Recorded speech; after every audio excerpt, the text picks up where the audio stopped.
sommes à Bègle et je n'ai pas l'impression que vous allez nous parler du XVIIIe siècle. Attention Olivia, on est à Bègle et il peut y avoir des surprises. Eh oui, à Bègle, bon. il peut y avoir des surprises. J'attends les surprises. Eh bien oui, vous allez en avoir. Mais alors là, vous le voyez bien, effectivement, on a un patrimoine du XXe siècle, de la deuxième moitié du XXe siècle. Le tout début des années 50, on est rue Pierre-Semard à Bègle, dans le quartier du Dorat. Et là, on va s'intéresser à un habitat individuel, du logement locatif, un logement social. Mais alors c'est une cité-jardin, donc oui, c'est champêtre et ça c'est très agréable. Bon, alors Yves, effectivement, une rue, du logement social, des petites maisons, des jardins, mais dites-moi, elles sont toutes pareilles ces maisons? Alors il y a des variantes en réalité. On a une série de 13 logements, de maisons jumelles à un étage. Ce sont toutes des T4. Ensuite, on a des maisons de plein pied. Et là, il y a deux séries, des barres de 6 barres de logement de 4 logements, ce qui nous en fait 24.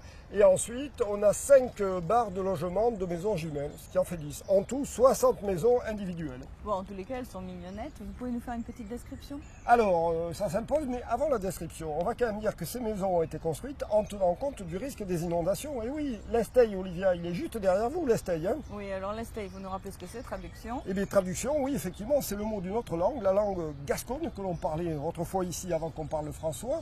Ça désigne un ruisseau, tout simplement. Et c'est pas n'importe quel Esteille ou quel ruisseau, puisqu'il prend sa source à Canéjan sous le nom de l'Aubourde. Arrivé au pont de la Maille, il change de nom pour avoir le nom magnifique de l'Esteille de Franc, qui passe juste derrière le château de Franc, et il va se jeter dans la Garonne. Voilà pour l'Esteille.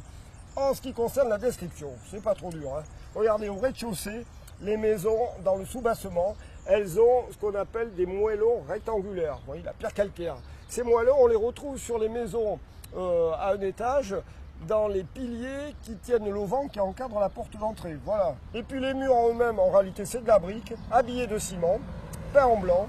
Et ensuite, on a des volets ou des portes qui malheureusement ont été changées, mais les portes étaient en chêne et peintes couleur rouge, rouge basque ou rouge bordeaux. Bon, et pour les toitures, il y a des variantes? Oui, alors c'est très simple. Les maisons de plein pied, eh bien, elles ont simplement un pan, un seul versant, avec des avant-toits débordants couverts de pain en jaune, je ne sais pas si vous les voyez. Alors que les maisons à étage, elles ont un toit à 2 versants. Point barre. Et voilà.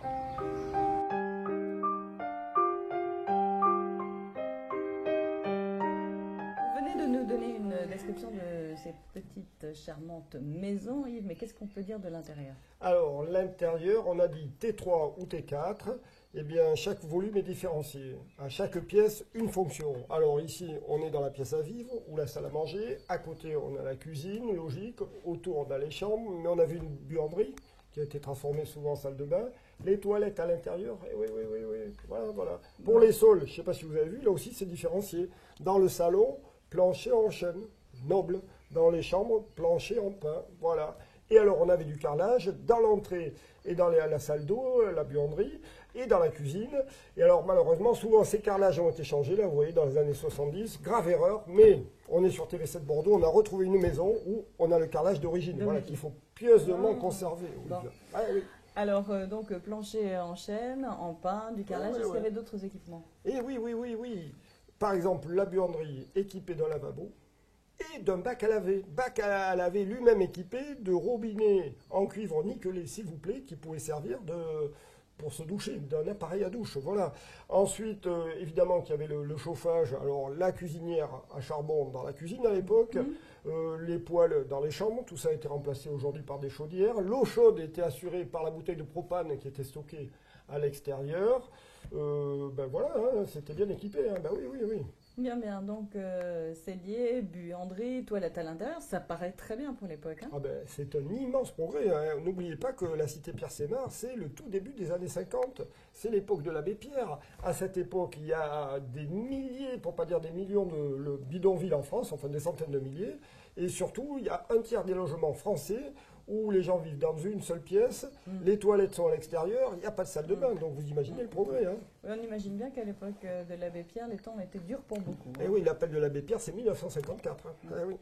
Et vous pouvez nous dire un mot sur les jardins? Ah, les jardins. Ben oui, on est dans le cadre d'une cité-jardin. Donc les jardins, tenez-vous bien, pour le plus petit, c'est 300 mètres, le plus grand, c'est jusqu'à 1800 mètres. Donc vous imaginez. Hein. Alors on avait, et on a encore pour certains, les potagers, voilà. Alors, des potagers qui sont très bien entretenus. Pour certains, voilà, les vergers, évidemment, pour les fleurs, les poulaillers. À l'époque, on va aller voir le poulailler de Roger. Vous allez voir s'il est beau, le poulailler de Roger. Ben oui, bien sûr, Olivia. On a envie d'être une poule, tellement il est bien ce poulailler, voilà. Et puis, évidemment, il y avait les petits cabanons de jardin qui souvent ont été conservés en béton aussi, jumelés, qui sont charmants. Hein. C'est super. Les jardins étaient séparés entre eux par des barrières de gironde. Et puis, côté route, on avait des piliers en béton qui souvent ont été conservés avec le grillage qui a été changé. Les portails de bois, malheureusement, il n'y en reste plus. Voilà. Bon, alors après les jardins, la rue, elle se présente comment, cette rue? Alors, cette rue Pierre-Semard, j'ai un bon livre là. Alors, je peux vous dire que, on va dire que ça part du château du Dorat. Voilà. Elle tourne à droite, voilà, parce qu'après elle longe le fleuve. Elle termine par une placette qui donne sur le stade de la Spaume. Les maisons sont disposées de part et d'autre.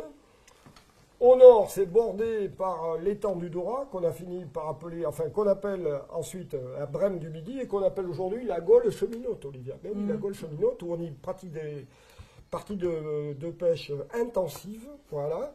Et puis au sud, donc, par les steaks de Fronde qui passent juste derrière. Voilà. Bon, et alors en ce qui concerne le nom rue Pierre-Semard, j'imagine que vous êtes renseigné. Eh bien oui, on m'a tout raconté. Hein. Pierre-Semard, évidemment, on est dans une cité cheminote. C'est un cheminot, lui-même fils de cheminot, un patriote, puisqu'il a été exécuté pendant l'occupation en 1942. Donc là, on rend hommage aux patriotes, aux militants syndicalistes. Il est aussi membre du Parti communiste. On est à Bègle, la ville rouge, avant qu'elle ne devienne verte. Eh oui.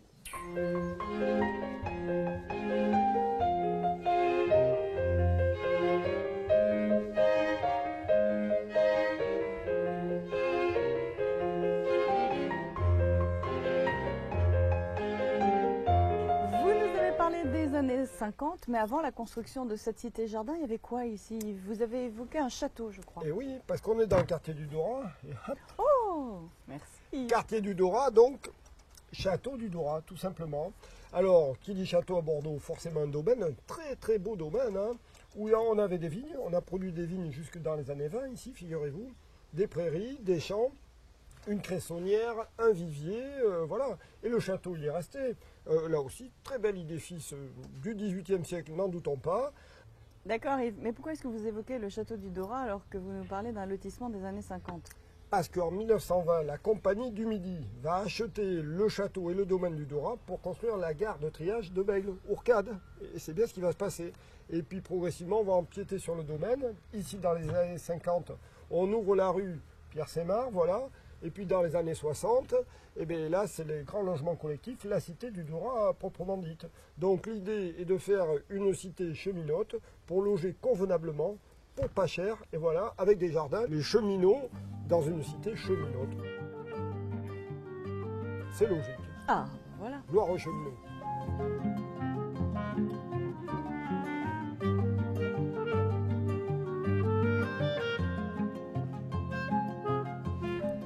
Bon, on commence à comprendre que la cité Pierre-Semard à Bègle est bien entourée, un château, un stade. Et les jardins. N'oubliez pas, Olivia, qu'on est dans une cité jardin. Alors, le principe des cités jardins, ben, évidemment, c'est qu'il y ait des jardins, faible densité, des logements locatifs, du logement social, pas cher, voilà. Donc les gens qui habitent ici ont toujours été locataires? Depuis le début, dès la conception, donc, ce sont des locataires. Alors, ces dernières années, certains esprits forts avaient voulu changer la donne, et quelques habitants du quartier, des braves, sont montés au créneau pour conserver ce principe et que les nouvelles générations puissent elles aussi bénéficier de ce principe, des logements pas chers et locatifs. Voilà. Bon, alors au niveau des équipements collectifs, vous nous l'avez dit, il y a un stade, on y pratique quel genre de sport? Alors, c'est la Spaume, le stade Georges Rossignol, voilà, hein. Lui aussi un déporté résistant et communiste. On y fait bien sûr du rugby, on est à Bègle, du foot, mais l'heure de gloire quand même, il y a un peu de tennis, hein, l'heure de gloire de la Spaume, c'est le hand, voilà. Ils ont eu de très très beaux résultats et encore aujourd'hui, évidemment, on le pratique intensément. Pour la Spaume, hip hip hip. Pour la Spaume, hip hip hip. Bon, alors le sport, c'est bien, le handball, mais la culture, est-ce qu'on y avait pensé? C'est pas sûr qu'on avait pensé à la culture, mais comme la SNCF était propriétaire du château du Dorat, on va y installer un centre aéré pour les enfants. Et va arriver en 1954 de sa Dordogne natale, Odile Devex, qui a été une animatrice pour la jeunesse. Et comme c'était une femme éprise de culture, très vite, elle a organisé des activités culturelles. Et entre autres, elle a ouvert une bibliothèque dans le château du Dorat. Alors, entre parenthèses, c'est la première bibliothèque qu'il y a eu à Bègle, voilà, avant la grande bibliothèque municipale. Et donc, elle a organisé des conférences, il y a eu des cours de théâtre, c'est un lieu ouvert à tous, bien sûr. Et plusieurs générations de cheminots et de Béglés ont pu pratiquer des activités et ils en gardent un souvenir émerveillé grâce à Odile de Vex. On lui rend hommage parce qu'elle nous a quittés cette année. Voilà. Et alors, ce qui est d'amusant, c'est que le château continue à être un centre aéré. Donc on peut dire que les filles de cheminots et les cheminots eux-mêmes sont les châtelains du château du Dorat. Oh, la classe, la classe, la classe. Bon, avec ces 60 logements, vous avez peut-être quelques figures à nous présenter.